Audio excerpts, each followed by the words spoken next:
Welcome to Influential Entrepreneurs, bringing you interviews with elite business leaders and experts, sharing tips and strategies for elevating your business to the next level. Here's your host, Mike Saunders. Hello and welcome to this episode of Influential Entrepreneurs. This is Mike Saunders, the Authority Positioning Coach. Today we have with us Erin, who's the founder and president of Suncoast Social Security Advisors, Consulting and Tax Services. Erin, welcome to the program. Thanks so much for having me today. I'm really excited to be here. You're welcome. And right before we started recording, we were talking about how you are right in Florida, Suncoast, and I'm right in Denver, and you're seeing sunshine, and I'm seeing 6 inches of snow falling. So it's interesting to see how different people are experiencing different things at the same moment in time. So let's jump right in. I want to get to know you and your company, what you do to serve your clients. So give us a little bit of your background and what your entrepreneurial journey has been like to this point.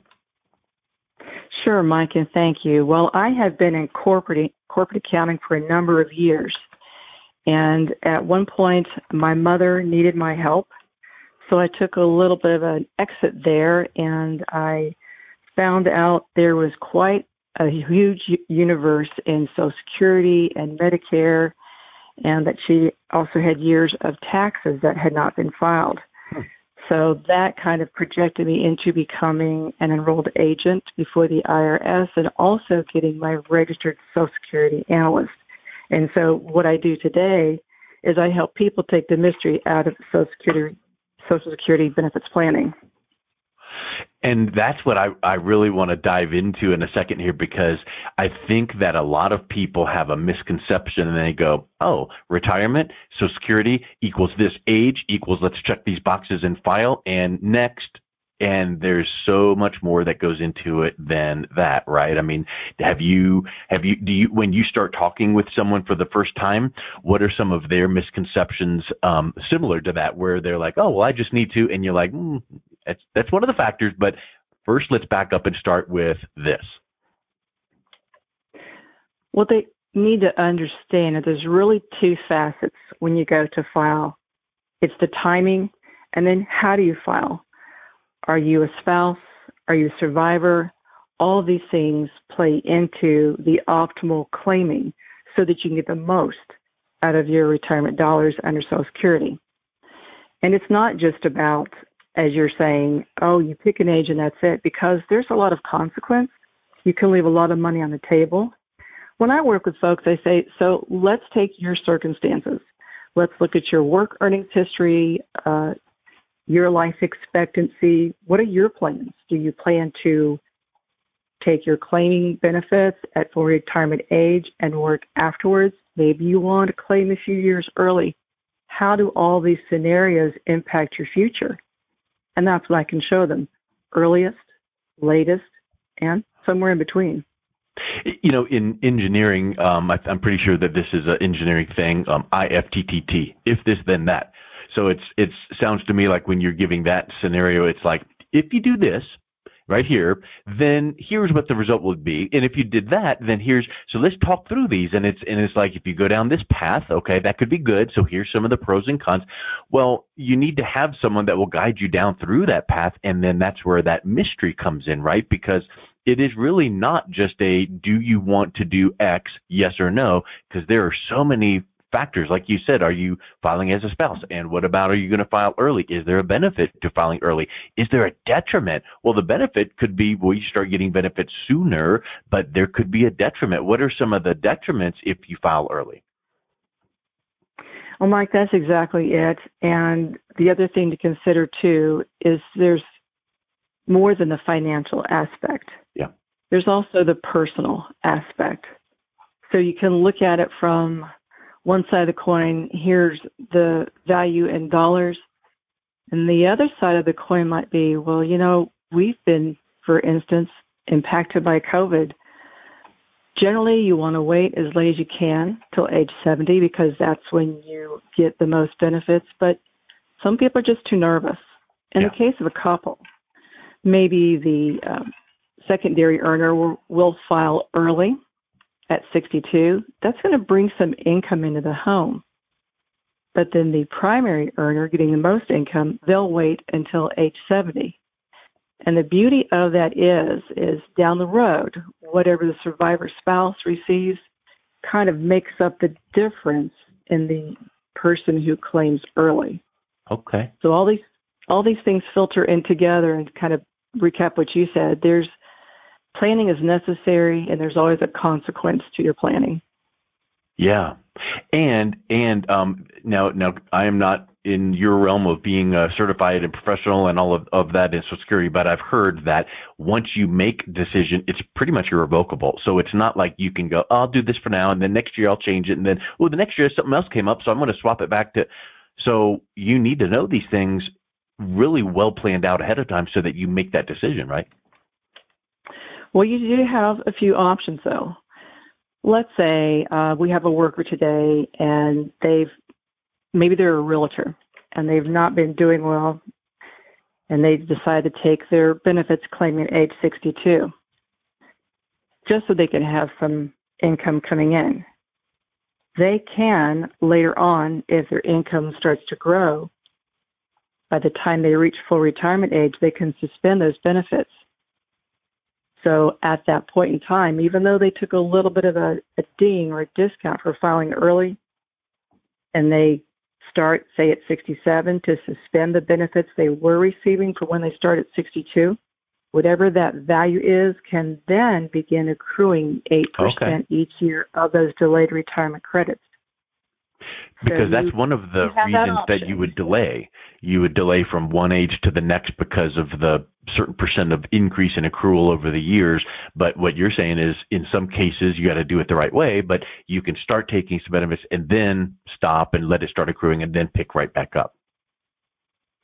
Yeah, they will begin from whatever level you're at full retirement age. That will begin accruing 8% increase. Excellent. Well, that's really good to know. And again, it's not something that you can just go, oh, you know what? I can just go to that new resource out there called Google, and I'm just going to do some searches, and I'll figure it all out, and I'm good to go on a Saturday afternoon. Well, there's a lot more that goes into it, and I'm sure that you would have some questions that you would ask someone that really dials in deep to what they are currently experiencing or want to achieve that would help you make some recommendations for them.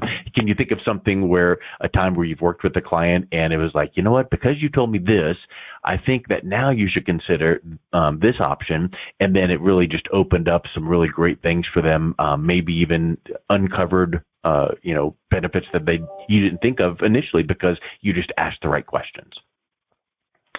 Oh, gosh.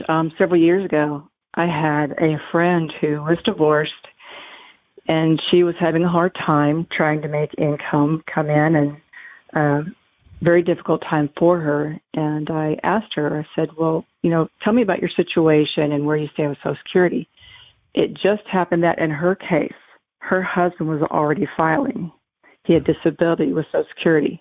Because she had been married for more than 10 years, and divorced for more than 2, she could go ahead and file her spousal benefits and got quite a bit of increase in income coming into the home that way.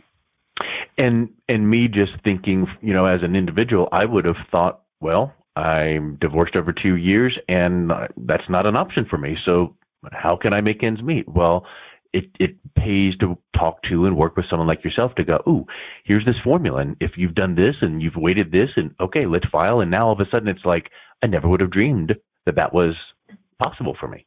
That's really a great example. And the way I can help people too is when they call in, I give a 15 to 20 minute free consultation because I have to understand what their circumstances are to the extent that they will share with me, and make sure that I can really add value to their circumstance. And if we feel that I can, then we set the appointment up. Yeah. And it kind of makes me think too, of course, ready, aim, fire. So too many people are like, fire, fire, fire. And then we're not aiming, we're not even ready, but you're going ready, aim, because you do need to make sure you understand every nuance to be able to make the right recommendation. In medical terms, if you do it the wrong way, it's malpractice. You can't just walk into the room and give a diagnosis and a prescription and you didn't ask all the right questions. So that's really great that you do that, and it just goes to serve your clients better. So when you think of retirement or retirement / Social Security, like we're talking about here, when should someone be thinking toward that? Because I feel like a lot of people tend to just put it off and wait to the last minute. And it's like, oh, if we had only started doing this strategy or doing this, a few years earlier. So when is some optimal times to be thinking about making some moves? I think at least by the age of 58, because even though retirement today is still out there, it's really good to look down that lens, look down the horizon. And if you're working with a financial advisor or financial planner, then you can then take the analysis that I provide and walk it to them and say, here's even, a complete picture, because I work with financial providers a lot. And that helps to round out a portfolio. And then someone else might get the motivation then to go seek out and get the assistance further from a financial planner. So yeah, as far as the age goes. That's a good point. Yeah, as far as the age goes, at 58. And sadly, there are going to be those of us who lose our spouse, and it's going to be untimely early. Widow and widower's benefits start, in most cases, around age 60. Now, that can be a little bit different if there's a child at home.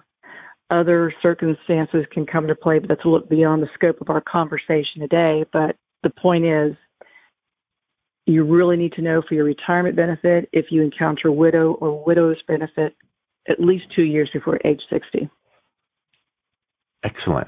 And you mentioned working with other types of professionals like financial advisors.